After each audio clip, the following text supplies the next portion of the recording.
বেকারত্ব লক্ষ্য করে যাচ্ছে। একদম মাথা খারাপ হয়ে গেছে। কয়লাকে দুধে সিদ্ধ করলে যেমন তার রং চেঞ্জ হয় না, কুকুরের ল্যাজকে সবাই মিলে জোরে ধরে টানলেও সোজা করা যায় না, মমতার পুলিশকেও ঠিক একইভাবে আরজি করের পরে পরিবর্তন করা যায় না। লজ্জা রাখা উচিত ডিজি রাজীব কুমার, সিপি অলোক রাজরিয়া, যে অভিজিৎ মন্ডল একটা ওসি জেলের মধ্যে, তারপরেও আপনারা এইসব কাণ্ড করে বেড়াচ্ছেন। কয়লাকে দুধ দিয়ে ফোটালেও যেমন সাদা করা যায় না, কুকুরের লেজকে যেমন সোজা করা যায় না, ইত্যাদি এবং ইত্যাদি বলে রাজ্য পুলিশের সঙ্গে তুলনা করলেন বিরোধী দলনেতা শুভেন্দু অধিকারী।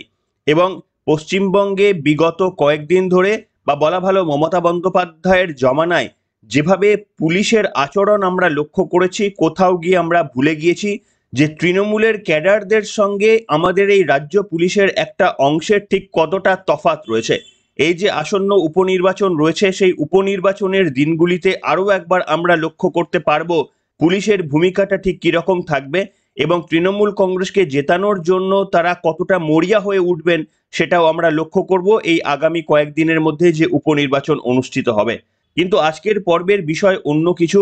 আপনারা জানেন গতকাল সঞ্জয় রায় তিনি পরিষ্কারভাবে যে আর্তনাদটা করলেন, পুলিশের ভ্যানে একেবারেই সরকার পক্ষকে দুষে যে আর্তনাদ করলেন, তাতে করে স্পষ্ট যে তিনি এবার বুঝতে পেরেছেন এতদিন পর্যন্ত ছেলে ভোলানো কথা বলে তাকে যা যা করতে বলা হয়েছিল সম্ভবত তিনি তাই তাই করেছেন।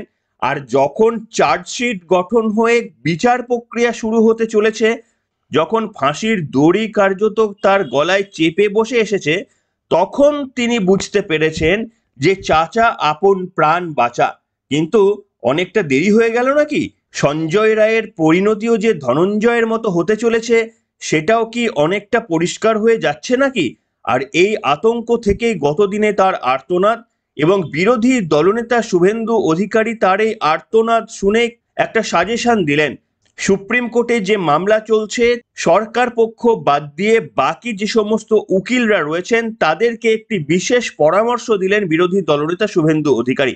আর আজকের পর্বে এই সমস্ত তথ্য আপনাদের সামনে শোনাবো। নমস্কার, welcome to simple as ABC. আপনাদের সকলকে স্বাগত জানিয়ে শুরু করছি আজকের বিশেষ খবর।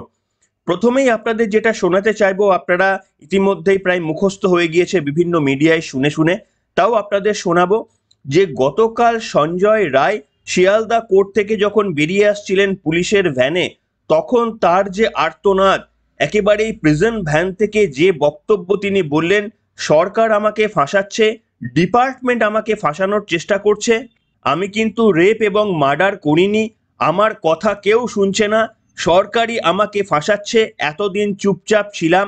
এবং তার আরো সংযোজন, আমায় সব জায়গায় ভয় দেখাচ্ছে যে তুমি কিছু বলবে না, আমার ডিপার্টমেন্টও আমায় ভয় দেখাচ্ছে, কিন্তু আমি নির্দোষ।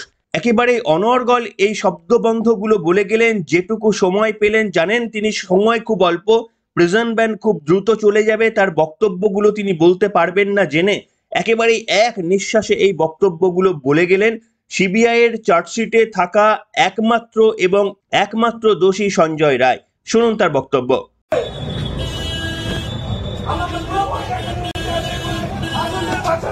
আমাকে ফাঁসিয়েছে, আমি জজ সাহেবকে বলছি যে স্যার আমি কিছু বলিনি, আমাকে ওপর থেকে নিচে নামিয়ে দিল।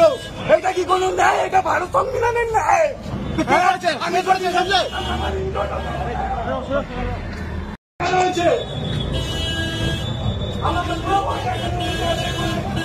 বাঁচানোর জন্য আমাকে ফাঁসিয়েছে, আমি জজ সাহেবকে বলছি যে স্যার আমি কিছু বলিনি, আমাকে ওপর থেকে নিচে নামিয়ে দিল। এটা কি কোনো ন্যায়? এটা ভারত সংবিধানের ন্যায়?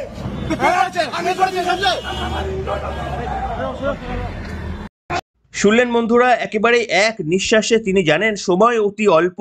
প্রিজন ভ্যান সাংবাদিকদের চত্বর ছেড়ে বেরিয়ে যাওয়ার আগে এক নিঃশ্বাসে তার এই কথাগুলো কিন্তু খুবই গুরুত্বপূর্ণ, এবং তার কথাগুলোর বিশ্লেষণ করলেই আপনারা বুঝতে পারবেন এতদিন পর্যন্ত সঞ্জয় রায় হয়তো ভাবতে শিখেছিলেন, বা তাকে ভাবানো হয়েছিল যে তোমার কিছু হবে না, তোমাকে আমরা বাঁচিয়ে দেব। এবং সম্ভবত যে এই স্ক্রিপ্টটা রচনা করা হয়েছিল, যার নায়ক ছিলেন সঞ্জয় রায়, সেই সঞ্জয় রায় অবশ্যই এই গোটা ঘটনায় একটা বড় ভূমিকা নিয়েছিলেন, এবং তিনি দোষী, তার প্রচুর প্রমাণ দিয়েছে সিবিআই। কিন্তু তিনি যে একমাত্র দোষী এমন ভাবার কোনো কারণ নেই। এবং সম্ভবত সঞ্জয় রায়ও যেটা বলার চেষ্টা করলেন যে তিনি একটা স্ক্রিপ্টের অভিনেতা মাত্র, কিন্তু স্ক্রিপ্টটা তিনি লেখেননি। তার বক্তব্যগুলো যদি খুব মন দিয়ে শোনেন তাহলে এটাই বুঝতে পারবেন যে তিনি এটাই বলার চেষ্টা করলেন যে তিনি ভিলেনের চরিত্রে অভিনয় করেছেন এবং তিনি সম্ভবত এটাও জানেন ভিলেনের চরিত্রে অভিনয় করলে তার পরিণাম কি হয় সিনেমার শেষে। কিন্তু এই যে স্ক্রিপ্টটা সেটা তার রচিত নয়, তিনি যে ধর্ষণ বা খুনের উদ্দেশ্যেই ওখানে গিয়েছেন এমনটা নয়, সেইটাই কার্যত কি বেরিয়ে আসলো সঞ্জয় রায়ের এই বক্তব্যে। দেখুন, সঠিক করে তো বলা যাবে না, যে যার মতো করে ইন্টারপ্রিট করতেও পারে, কিন্তু আসল তথ্যটা সিবিআইকেই তদন্ত করে খুঁজে বার করতে হবে। তবে সঞ্জয় রায় যেহেতু বললেন যে সরকার আমাকে ফাঁসাচ্ছে, ডিপার্টমেন্ট আমাকে ফাঁসাচ্ছে, তাই অত্যন্ত গুরুত্বপূর্ণ এই দুটি বক্তব্য থেকেই বুঝতে পারবেন যে স্ক্রিপ্টটা সঞ্জয়ের রচিত ছিল না, তিনি ছিলেন অভিনেতা মাত্র। এমনটাই কি ইঙ্গিত করলেন সঞ্জয় রায়। এবং আপনারা খেয়াল করে দেখবেন এই যে সঞ্জয় রায় প্রিজন ভ্যান থেকে তার বক্তব্যগুলো বলছিলেন, আপনাদের কি কিছু মনে পড়ে যাচ্ছে পুরনো কোনো ঘটনা? আমার তো মনে পড়ে যাচ্ছিল কুণাল ঘোষ এই মুহূর্তে তৃণমূল কংগ্রেসের যেন মনে হচ্ছে 1 নম্বর সৈনিক, এবং আশপাশে যখন কাউকে দেখা যাচ্ছে না তৃণমূলরা একেবারে দুটি সম্পূর্ণ আলাদা ঘটনা, কোনো মিল নেই। কিন্তু যেটা মিল রয়েছে সেটা হচ্ছে এই দুজনই যখন পুলিশের হাতে ধরা পড়েছিলেন তখন দুজনই প্রশাসনকে কাঠগড়ায় তুলেছিলেন, প্রশাসন তাদের বিরুদ্ধে ষড়যন্ত্র করেছেন এমনটাই তারা বলার চেষ্টা করেছেন। এইখানে কিন্তু একটা বিরাট মিল রয়েছে। আপনাদের দেখাতে চাইবো এই প্রসঙ্গে বিরোধী দলনেতা তিনি কি ভাবছেন। বিরোধী দলনেতা শুভেন্দু অধিকারী আপনারা জানেন গতদিনে নির্যাতিতার বাবা এবং মা কৌস্তব বাগচিকে ফোন করে বিরোধী দলনেতা শুভেন্দু অধিকারীর সঙ্গে একটা সাক্ষাৎ করেছিলেন এবং সেই সাক্ষাৎ করার পর তিনি বলেছিলেন শুভেন্দু অধিকারীকে, আপনি যখন আমার মেয়েকে বোন বলে ডেকেছেন তার বিচার এনে দেওয়ার দায়িত্বটাও আপনার দাদা হিসাবে।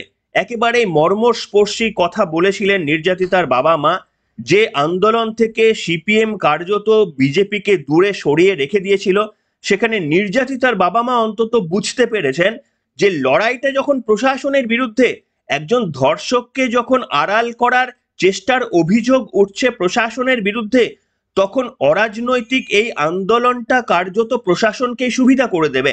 তাই লড়াই কঠিন হলেও বিরোধী দল, প্রধান বিরোধী দল বিজেপি বা শুভেন্দু অধিকারীকে যদি ইনফর্ম না করা হয় বা তাকে যদি দূরে ঠেলে সরিয়ে দেওয়া হয় তাহলে তারাই বঞ্চিত হবেন, তার পরিবারই বঞ্চিত হতে পারেন। তার কারণ শুভেন্দু অধিকারীর মাধ্যমেই কেন্দ্রের নেতৃত্বের সঙ্গে এই রাজ্যের লিয়াজও থাকে। সেটা সম্ভবত বুঝতে পেরেই গতদিনে নির্যাতিতার বাবা মা শুভেন্দু অধিকারীর সঙ্গে কথা বলেছেন এবং শুভেন্দু অধিকারীও সাংবাদিক সম্মেলন করে পরিষ্কারভাবে বলেছেন যে এবার থেকে পুরোপুরি তাদের পাশে আমি থাকবো, সেটা আপনাদের শুনিয়েছিলাম। কিন্তু গতকাল সঞ্জয় রায়ের এই বক্তব্যের পর শুভেন্দু অধিকারী সুপ্রিম কোর্টে যে মামলাগুলি চলছে, সরকার পক্ষের আইনজীবীরা ছাড়া অন্যান্য যারা আইনজীবীরা লড়ছেন, সেটা নির্যাতিতার পরিবারের কথা বলুন কিংবা সিবিআইয়ের আইনজীবী বলুন বা অন্যান্য আইনজীবীদের উদ্দেশ্য করে বিরোধী দলনেতা বললেন যে যদি আমার এই তথ্য আপনাদের কানে পৌঁছে যায় তাহলে আপনারা দয়া করে সুপ্রিম কোর্টে গিয়ে বলুন যে সঞ্জয় রায়ের এই বক্তব্যের পর অন্তত এটা পরিষ্কার, পশ্চিমবঙ্গে এই তদন্ত যদি করা হয়, পশ্চিমবঙ্গে যদি এই মামলার শুনানি হয় তাহলে এর বিশেষ ফল পাওয়া সম্ভব নয়। কাজেই এই মামলাটাকে পশ্চিমবঙ্গের বাইরে নিয়ে যাওয়ার জন্য আবেদন করার আহ্বান জানালেন বিরোধী দলনেতা শুভেন্দু অধিকারী। আপনারা জানেন যে শিয়ালদা কোর্ট থেকে কলকাতা হাইকোর্ট এমনকি সুপ্রিম কোর্টে এই মামলার শুনানি চলছে। শুভেন্দু অধিকারী পরিষ্কারভাবে বললেন যে সঞ্জয় রায়ের এই বক্তব্যের পর উচিত হবে এই সমস্ত মামলাগুলোকে আমাদের এই রাজ্য থেকে সরিয়ে নিয়ে যাওয়া। কি বললেন বিরোধী দলনেতা, একটু দীর্ঘ বক্তব্য, আপনারা শুনুন। এটা মন্তব্য করা ঠিক নয়, কিন্তু সামগ্রিকভাবে আমি প্রথম দিন থেকে বলেছি, আমি যেমন প্রথম দিন কোর্টে গেছি সিবিআইয়ের জন্য, আজকে সিবিআই না হলে এবং নরেন্দ্র মোদীজি প্রধানমন্ত্রী না থাকলে সন্দীপ ঘোষ, অভিজিৎ মণ্ডলদের কেশাগ্র কেউ স্পর্শ করতে পারত না। মাকু শেকুদের সেসব দম নেই, তারা কোথাও এগুলো করতে পারেনি। আমি আপনাদের কাছে যেটা বলি, আগামীকাল সুপ্রিম কোর্টে গুরুত্বপূর্ণ হিয়ারিং আছে। আমি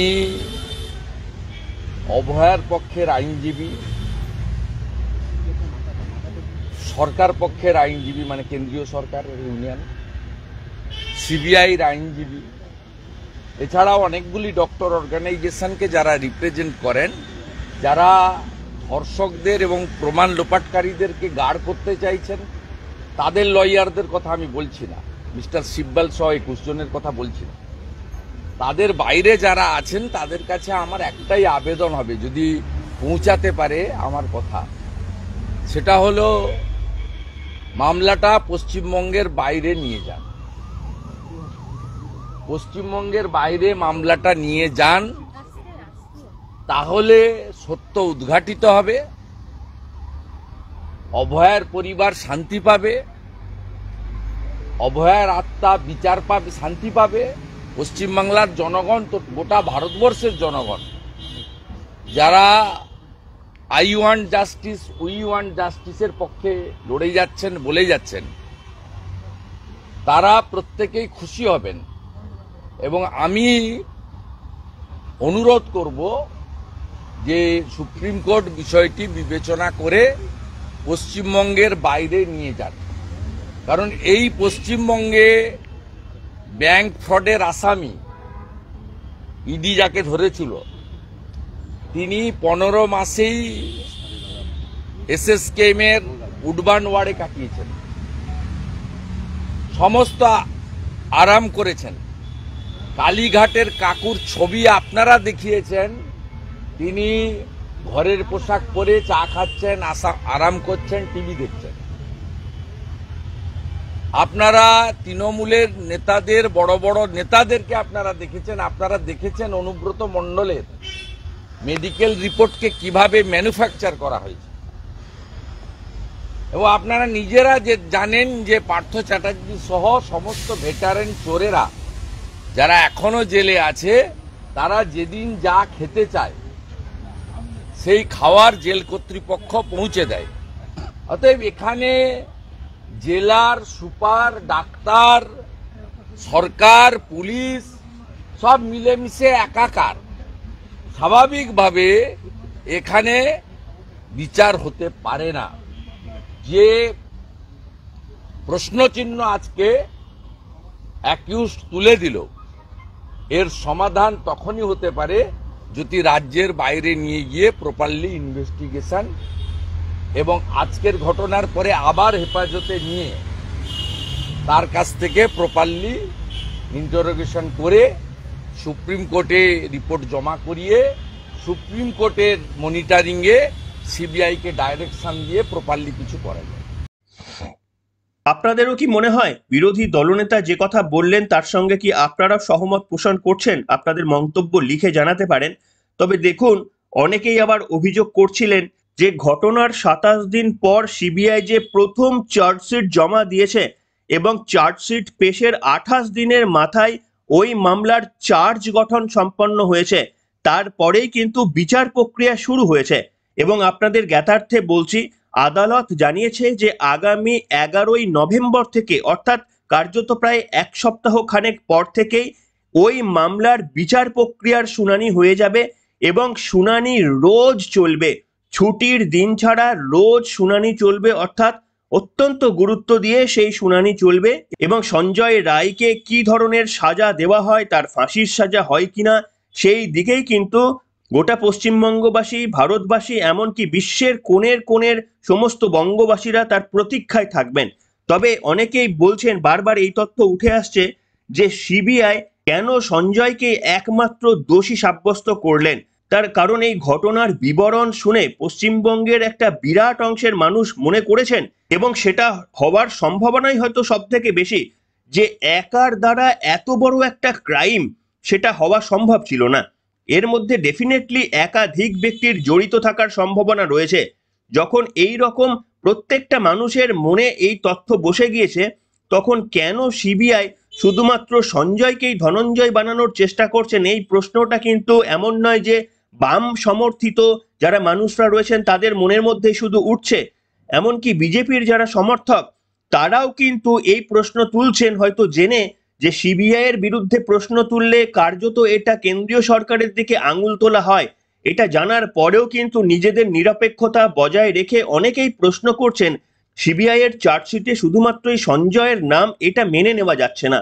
কিন্তু দেখুন, আপনাদের যে কথা আমি বলতে চাইবো যে এখনই দয়া করে কোনো কনক্লুশনে আসবেন না। তার কারণ এটাই নিয়ম, যে কোনো ঘটনা ঘটে যাওয়ার 60 দিনের মাথায় যদি প্রথম চার্জশিট দেওয়া না হয়, তাহলে যাদেরকে ধরা হয়েছে তারা ছাড় পেয়ে যেতেন, সেক্ষেত্রে সঞ্জয়ও ছাড় পেয়ে যেতেন। এবং সিবিআই কোথাও বলেনি, এমনকি তাদের প্রথম চার্জশিটে কোথাও বলেনি যে এটাই একমাত্র চার্জশিট, এটাই ফাইনাল চার্জশিট। অর্থাৎ এটা ধরে নেওয়াই যায় যে সিবিআই আগামী দিনে আরো অনেক চার্জশিট আনতে চলেছে, যেটাকে সাপ্লিমেন্টারি চার্জশিট বলে। এবং সেই তথ্য গতকাল আদালত চত্বরেও কিন্তু শুনানিতে উঠে এসেছিল। আপনারা দেখতে পাচ্ছেন সংবাদের শিরোনাম লেখা রয়েছে, আমরা বলিনি সিভিক ভলেন্টিয়ারই একমাত্র যুক্ত, আরজিকর মামলায় বলল সিবিআই। তারা বলেছে সঞ্জয় রায় যুক্ত, কিন্তু কোথাও বলেনি যে সঞ্জয় রায়ই একমাত্র যুক্ত। এইখানেই একটা ডিফারেন্স রয়েছে, তাই নিশ্চিতভাবে আমাদের অপেক্ষা করতে হবে। হ্যাঁ, এর পরে যদি সিবিআই কোনো চার্জশিট জমা না দেয়, বা তারা পরে যদি বলে যেটা জমা দিয়েছি ওটাই একমাত্র এবং ফাইনাল চার্জশিট, তাহলে নিশ্চিতভাবে সিবিআই এর বিরুদ্ধে এই সমস্ত পক্ষপাতমূলক আচরণের অভিযোগ একেবারে 100% ভাবে তোলাই যায়। কিন্তু তার জন্য কিছুটা সময় বোধহয় আমাদের দেওয়া উচিত। যে কথা বলেছিল সুপ্রিম কোর্ট পর্যন্ত, যে সঠিক দিকেই তদন্ত এগিয়ে নিয়ে যাচ্ছে সিবিআই, তাদেরকে কিছুটা সময় দেওয়া উচিত। আসুন বিরোধী দলনেতা এর জবাব দিতে গিয়ে ঠিক কি বললেন, সিবিআই এর বিরুদ্ধে যে সমস্ত অভিযোগগুলো আসছে তার প্রেক্ষিতে শুভেন্দু অধিকারীর বক্তব্যটা শোনাবো আপনাদের। সিবিআই এর সাকসেস রেট নিয়ে আপনি বারবার প্রশ্ন তুলেছিলেন। না, আমি প্রশ্ন তুলিনি। সিবিআই ছিল বলে সন্দীপ ঘোষ জেলে, সিবিআই ছিল বলে অভিজিৎ মন্ডল জেলে। না, কিন্তু সঞ্জয় রায় কলকাতা পুলিশ থাকলে শুরু আর শেষ সঞ্জয় রায় হয়ে যেত। কলকাতা পুলিশ যে মামলাগুলো করেছে, সেই রাজবংশী পরিবারের ক্লাস 12 এর মেয়ে বর্মন পরিবারের কালিয়াগঞ্জের, সে মামলার নিষ্পত্তি করতে পারেনি। কলকাতা পুলিশ যে যে এই ধরনের মামলা নিয়েছে, পশ্চিমবঙ্গ পুলিশ মানে মমতা পুলিশ কোনো মামলার কনক্লুশনে আসতে পারেনি এবং কাউকে কনভিকশন করতে পারেনি। নরেন্দ্র মোদীজি প্রধানমন্ত্রী আছেন বলে আজকে সিবিআই এই ধরনের ইন্ডিপেন্ডেন্ট ইনভেস্টিগেশন করছে, কোনো পলিটিক্যাল ইন্টারফারেন্স নেই। আমি জানি নন্দীগ্রামের মুভমেন্টে ছিলাম, সেই সময় কিভাবে কেন্দ্রের কংগ্রেস সরকার সিবিআই ইনভেস্টিগেশনকে ম্যানেজ করে দিয়েছিল যাতে সিপিএম বিপদে না পড়ে। সেদিন একটা লোককে অ্যারেস্ট হয়নি, লক্ষণ শেঠ থেকে সুশান্ত ঘোষ থেকে যারা গেছিল ওখানে সংগঠিত রক্তাক্ত সূর্যোদয় 10ই নভেম্বর আরেকটা চলে এলো ঘটাতে। সিবিআই ইনভেস্টিগেশনের পরেও 14ই মার্চের একটা লোককে অ্যারেস্ট করেনি, কারণ তখন ইউপিএ সরকার ছিল এবং সিপিএম এর লেফটের 62 জন এমপি ছিল গোটা ভারতবর্ষে তাদের সাপোর্টে। আজকে এই জাস্টিস আজকে সন্দীপ ঘোষকে এই জায়গায় গেছে, one of the main culprit, এবং টালার ওসি ভিতরে গেছে ডিউ টু সিবিআই, এবং সিবিআই এই ইন্ডিপেন্ডেন্ট কাজটা করতে পারছে due to our beloved prime minister Narendra Modi. দেখলেন বন্ধুরা, তবে দেখুন, বঙ্গবাসীর এই অভিযোগ যে পুরোপুরি মিথ্যা বা সন্দেহ করাটা একেবারেই যে উচিত নয় এমনটা আমি বলবো না। তার কারণ ব্যক্তিগতভাবে আমি ইডি এবং সিবিআই এর অনেক শুনানি লাইভ স্ট্রিমিং এ শুনেছি, সেটা কলকাতা হাইকোর্ট বলুন আর সুপ্রিম কোর্টে বলুন, এবং সেখানে এমন এমন শুনানি তারা করেছেন, এতটাই আনপ্রিপেয়ার্ড অবস্থায় শুনানিতে এসে গিয়েছেন, বিশ্বাস করুন আপনারা শুনলে হয়তো হাসবেন, আমার মনে হচ্ছিল যে এর থেকে বেশি তথ্য বোধহয় আমার কাছে আছে।